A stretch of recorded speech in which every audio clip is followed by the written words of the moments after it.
is critical minerals. In recent weeks has strengthened American economic security by forging a relationship and a great meeting with President Xi of China.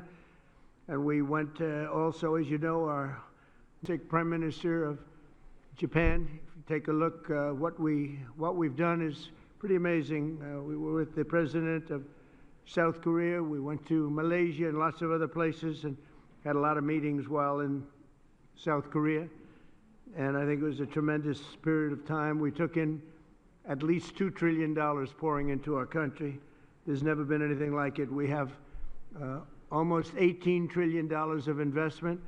And by the time we finish out our first year, we probably will have about 20 or 21 trillion, with a T, trillion dollars of investment. And there's never been anything like that in the history of the world, not just the United States. This is really the world we're talking about, nor has anything been close.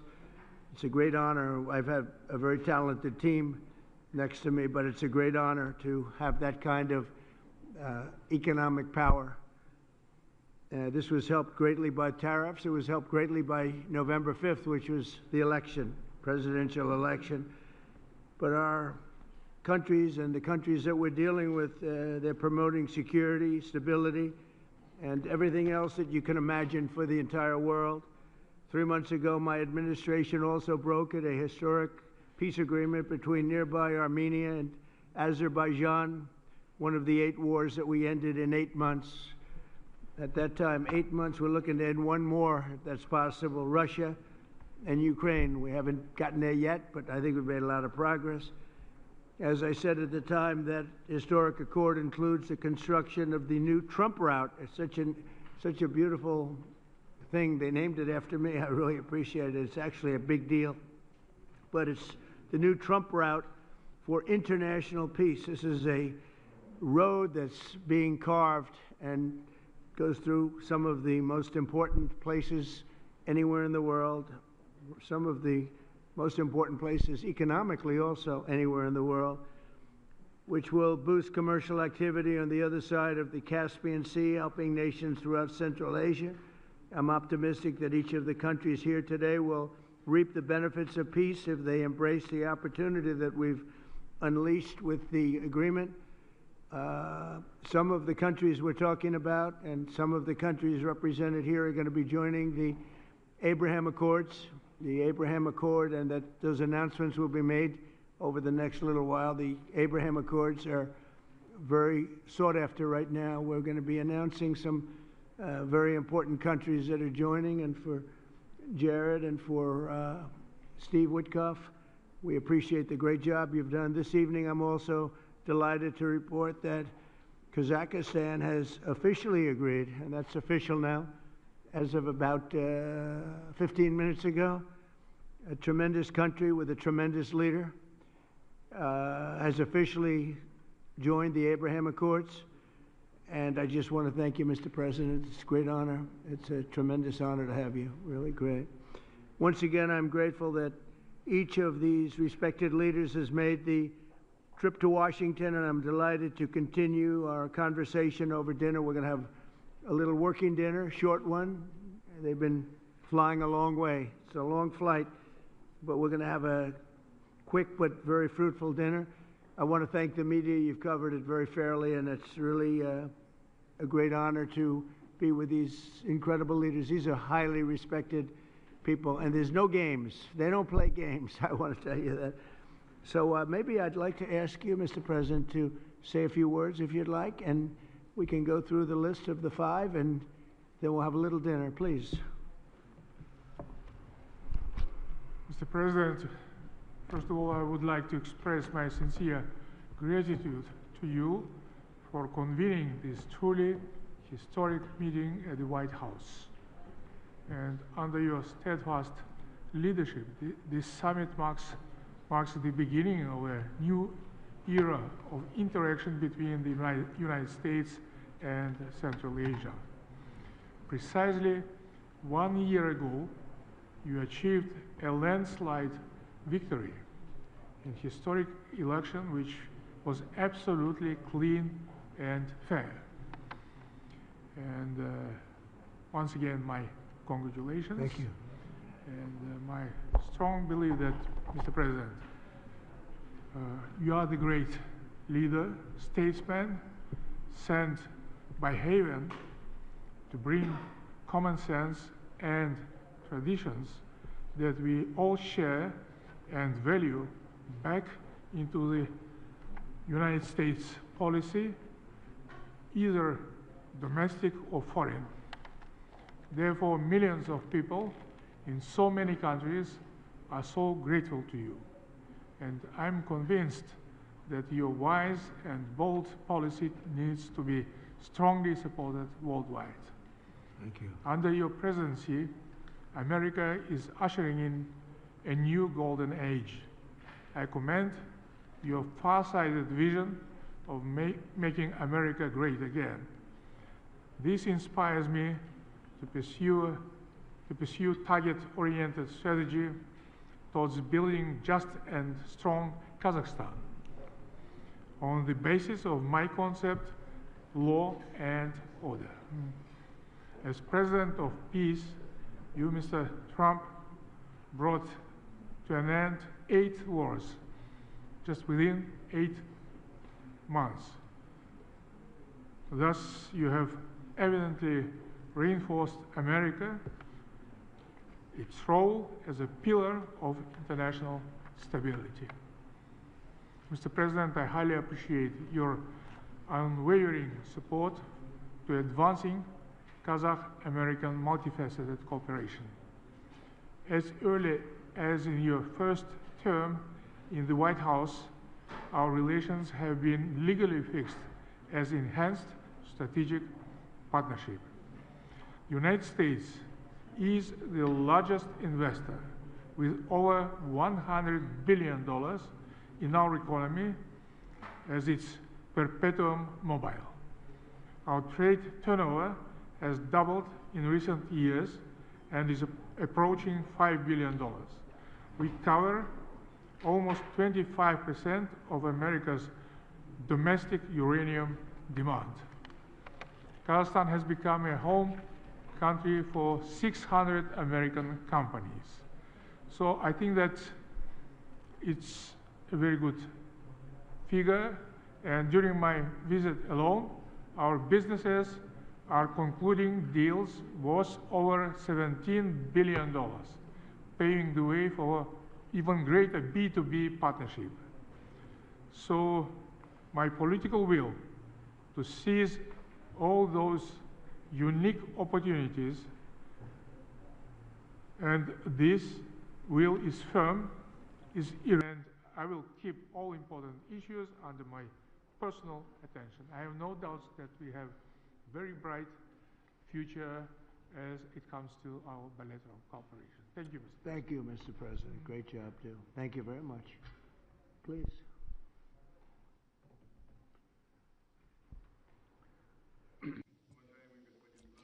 Esteemed Mr. Trump, we highly value your personal contribution to reboot process of C5+1. Before that, none of the presidents of United States of America never treated Central Asia as you do. Me personally and all my colleagues are grateful to you. We felt your close attention, your attitude, and it means a lot for us. Thank you very much for that. In reality, indeed, I'd like to repeat myself.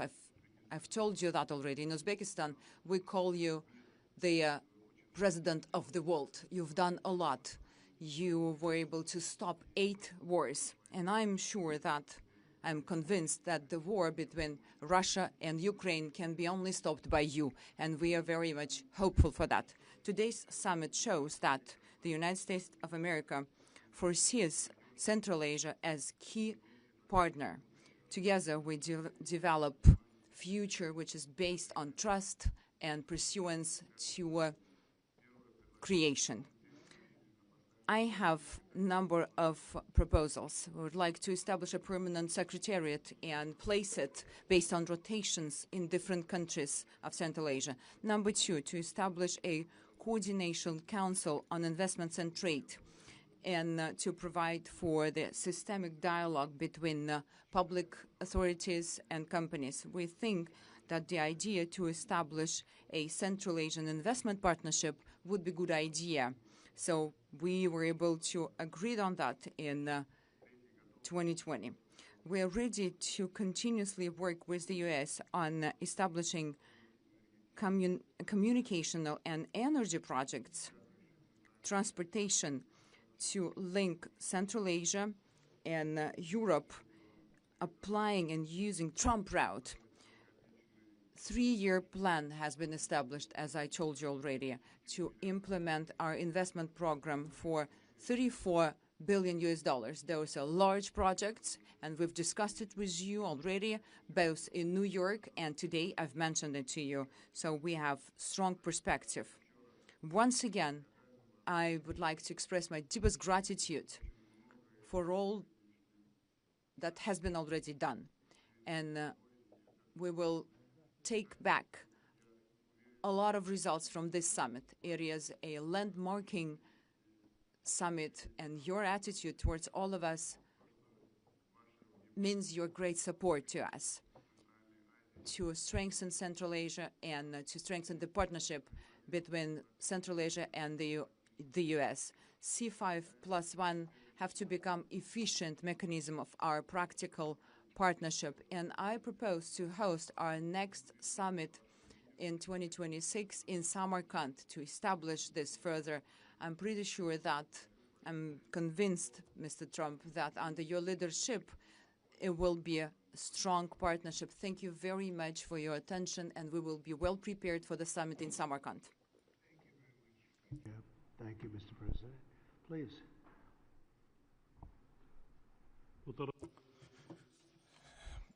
President Donald Trump, I thank you very much for invitation to participate in today's very important high-level commemorative meeting in the format of C5+1.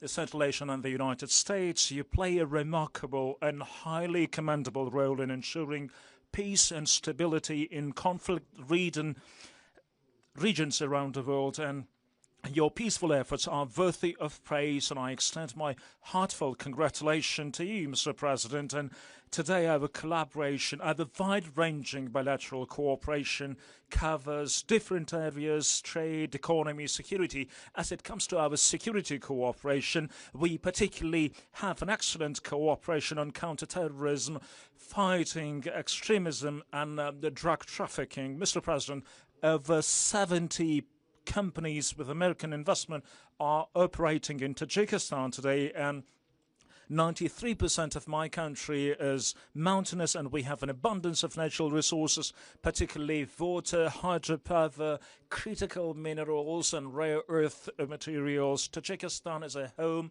for 13,000 glaciers, and approximately 60% of Central Asian water resources originate in Tajikistan, and our country is rich in strategically important minerals, including rare earth minerals and critical materials. Tajikistan is a member of both the European Union's Critical Raw Materials Club and the United States Mineral Security Partnership Instrument. And according to the United States Geological Survey, our country ranks the second in the world in terms of antimony production, and is currently the largest producer of metallic antimony, which is the United States so deeply interested in, and we have a brilliant cooperation on this. And last year, antimony accounted for 97% of Tajikistan total exports to the United States. In 2024, Tajikistan produced and exported 17,000 tons of metallic antimony, primarily to the United States. And the activities of ANZOB, joint venture in ANZOB Metallurgical Company in Tajikistan, with American investment by Comsap, American company, exemplify our strong and long-enduring collaboration. However, there are still many opportunities in terms of trade and investment, and we are interested in expanding economic and trade cooperation between our countries. So there is a good opportunity to cooperate in creating new generation of sustainable artificial intelligence data centers, And since we have a brilliant cooperation between our air companies, and since 2008, Tajikistan Soman Air Company had purchased 8 mid-sized Boeing aircraft with a total volume of $440 million US, and this company is expected to receive 2 more modern Boeing 737 MAX 8 aircraft next year, and the total commercial package of Boeing with the Soman Air exceeds $3 billion US.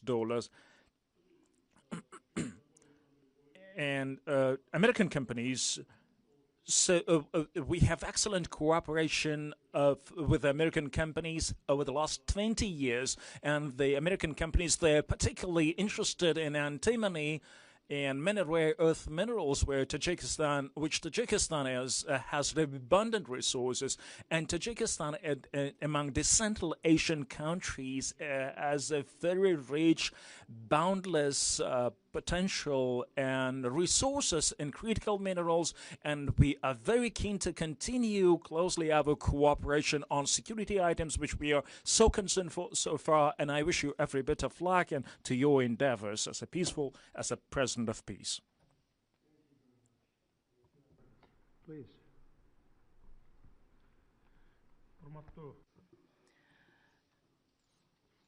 Dear mass media representatives, for me, it's a great pleasure for me to hold a bilateral meeting with President, His Excellency Donald Trump, and to participate in the C5+1. First and foremost, I would like to express my sincere gratitude to President Donald Trump for his kind invitation and warm hospitality and this opportunity to speak about important topics. Kyrgyzstan values the United States of America as one of the important partners in foreign policy.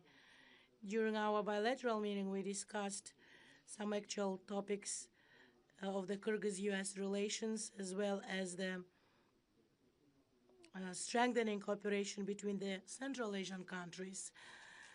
With regard to Kyrgyz-American relations, I would like to emphasize 4 main areas: economy and investment, including tourism, hydropower development, digital economy, artificial intelligence, and information technology, ensuring peace and security and stability. In this context, I wish to highlight the significant contribution made by President Donald Trump to strengthening global stability and to ending conflicts in different parts of the world. When I started my office of the president, I identified the main priority as resolve border issues with our neighboring states in the spirit of good neighborhoodness. Today, after 5 years, I am pleased to note that together with my counterparts, we have successfully achieved this goal, most importantly through peaceful means. As a result, the role of Central Asia in global politics has grown substantially, and major powers have shown increasing interest in cooperation with the region. The C5+1 format has become an important platform for advancing political dialogue, and I'm very glad about that.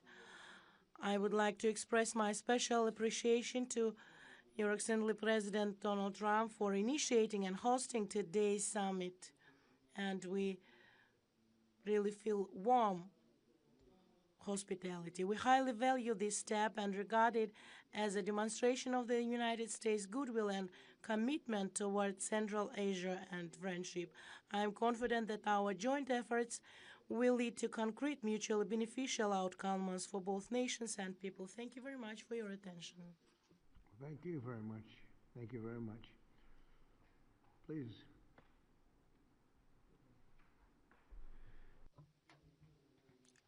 I thank you, Mr. President. First of all, I would like to express my deep gratitude, Mr. President, for the invitation to attend this C5 Central Asia plus US Summit. We consider that we recognize the good results that made since the development of this format, and of course we expand the cooperation in such strategically important areas as security, economy, energy, and environment. We believe that the results of this summit will lead us to further expansion of multi-phase cooperation between Central Asia and the United States of America. I do appreciate, Mr. President, for your warm hospitality. I do appreciate. Thank you very much, and thank everybody. We'll have a little more to discuss, but a lot of progress has been made today, and it's a great honor to have you with us in the United States of America. Thank you. And to the media, maybe a couple of questions, ideally on this topic, please.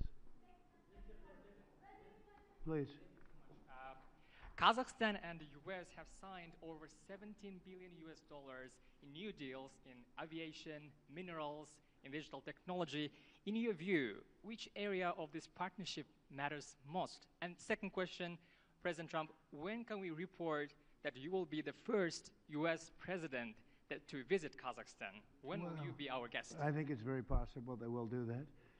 And I think all of those are very important items when you think of it, right? It's, you never know from year to year. One becomes more important than the other, but they're all important. And your country has great natural resources and a great president. Very great president. Thank you. Okay, thank you very much. Yes, please. Vanik amendments. We are just expecting. What? Say it again. Jackson-Vanik amendments. Oh, go ahead. Yeah, go ahead. Well, thank you, Mr. President. Look, Jackson-Vanik is overdue to be repealed with the help of the president, with working with the president. We are going to get that repealed in the very near future. Thank you, Mr. Okay, thank you very much. Yes, please. President, on this topic, Kazakhstan already has diplomatic relations with Israel. Can you talk about the significance of this agreement in terms of what it would signal to the region as Gaza moves toward rebuilding? And on the shutdown, there's been discussion about potentially a deal, but it would involve rehiring the federal workers who were laid off. What's your opinion of that? Well, we're going to see about the shutdown. Look, the shutdown is caused by the Democrats, and we're not going to spend $1 trillion or $1.5 trillion on health care for people that came into our country illegally, many of them from prisons and many of them drug dealers and murderers, 11,888 murderers. We're not doing that, so we'll see about that. We shouldn't, they should have, as they've done always in the past, it should have just been extended. It could have been extended very easily, and it should have been, please. The Abraham Accords is significant, sir? Given that they already have diplomatic relations with Israel, what this agreement is supposed to signal? You want to answer that, please? Yeah, so I think the diplomatic significance is that it gives great momentum to the Abraham Accords. And to recap for those those who are listening who don't appreciate, the Abraham Accords, of course, is the historic agreement struck by the president in the first term to rebuild the alliance structure and the relationships between Israel and a number of the majority Muslim countries in that region of the world. What the president has done is actually signaled that the momentum of the Abraham Accords is alive and well in the second administration. I think it's not just going to be Kazakhstan, but also a number of other countries that join in the months to come. So it's a great signal, a great act of friendship, and a great sign that the Abraham Accords is alive and well. Marco? I think that's the wrong way to analyze it. There's a lot of countries that have diplomatic relations with one another. The Abraham Accords is a partnership. It's an enhanced relationship beyond just diplomatic relations and having embassies in each other's capitals. It is, and it's not just with Israel, it's with all the other countries that are part of the Accord. You're now creating a partnership that brings special and unique economic development on all sorts of issues that they can work on together. So that's really the benefit of it, and the strength of it is to have majority Muslim countries, the Jewish state, able to partner on things to show the world that it is possible. Essentially, we've really expanded the Abraham Accords, and one of the reasons is we are right now in negotiations or talks with many countries that really wanted to come in, but they couldn't because of the status of Iran. When Iran had a possibility of nuclear weapons, which they do not have now, when Iran was the bully of the Middle East, let's call it the bully of the Middle East, which it isn't anymore, they had a hard time going against that. I understand that. Now that Iran has been very much decimated in terms of their nuclear and in terms of their regular, because of the actions we took with those beautiful B-2 bombers and other things. People really want to come in, and so we are in very active discussions with the more traditional potential members of the Abraham Accords. The 4 originals are phenomenal, and they're doing really well. They're making a lot of money with trade and other things being in the Abraham Accords, and we're expanding it a little bit. When a few of these countries come in, that's a great expansion, and these are very substantial countries. So we consider that a great honor. It was brought to our attention that they wanted to do that, and we think that's great. So it's really an expansion of the Abraham Accords, okay? Hi, Mr. Yeah, please, President. go ahead. Yes, thank you so much for your time, sir, on these important issues. I wanted to hear if you have an update on the Russian oil sanctions. We're seeing reports that the exports are way down. So how do you think that could affect the war in Ukraine, the United States' interests, and your partners here tonight, too? Well, I can say that the exports from Russia are way down. We just like to see an end to the war. We'd love to see an end to that war. So many people are being killed. A lot of Russian soldiers are being killed. So we think at some point they're going to get very smart and they're going to do that. So, yeah, Russian exports are substantially down. What is your Trump doctrine on foreign policy, is in particular related to South and Central Asia and China? Well, look, we had a tremendous meeting, as you know, with President Xi in China. And my doctrine would be denuclearization, because we have enough nuclear. We're number 1, Russia's number 2, China's number 3, way behind, but they'll be even in 4 or 5 years. They're, working overtime on nuclear weapons. I think that denuclearization would be a great thing. We could blow up the world 150 times. There's no need for this. So I really think we're going to have, I've spoken to President Putin about it. I've spoken to President Xi about it. And everybody would like to spend all of that money on other things, people that really, things that can benefit people now. So I think something like that could happen, the denuclearization. It's really, I want peace through strength, but we want peace all over the world, and we're very close to getting it. We had a lot of wars raging that people didn't know about. Now they're not raging anymore. We have one left, and we're going to hopefully get that taken care of. Yes, sir, go ahead. Do you have an update on how soon that international stability force may be on the ground in Gaza? Very soon. It's going to be very soon. And Gaza's working out very well. And you haven't been hearing too much about problems. And I'll tell you, we've had countries that have volunteered. If there's a problem with Hamas, as an example, or a problem with anything, but they volunteered to, on a single basis, go in and take care of it. We have very powerful countries in this coalition. And it's not, this is because I've heard some of the press saying, well, it's a very tentative, or it's not tentative. This is a very strong peace. This is peace in the Middle East. Hamas is a very small part of it, very, very small part. And if they don't do as they said, if they don't behave, then they've got themselves a big problem, a really big problem like they've never had. But so far, it seems to be working out very well. But that's a very small part of what we're talking about. That's a part of Gaza. You're going to have I think we can say, Marco, we have a very strong peace. This is a strong peace. We have many countries involved in the Middle East. Essentially, these countries are all involved. They want to see peace in the Middle East. And Marco, what would you say about that? No, I think that's right, Mr. President, and you deserve a tremendous amount of credit for making that possible. And now I think the only reason why it's going to continue to happen is because of the President's role in this.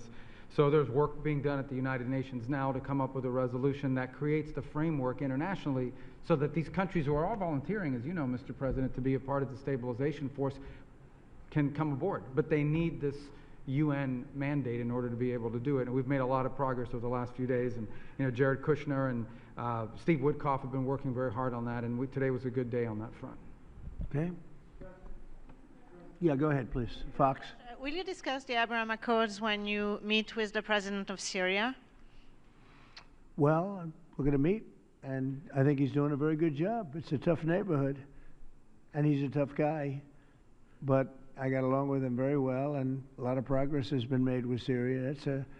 That's a tough one, but a lot of progress has been made. We took the sanctions off at the request of Turkey, at the request of actually Israel, at the request of a few different countries, and we took the sanctions off to give them a chance And frankly, Iran has been asking if the sanctions could be lifted. Iran has got very heavy U.S. sanctions, and it makes it really hard for them to do what they'd like to be able to do. And I'm open to hearing that, and we'll see what happens, but I would be open to it. But we did take the sanctions off Syria in order to give them a fighting shot. And I think so far I think he's doing a very good job so far.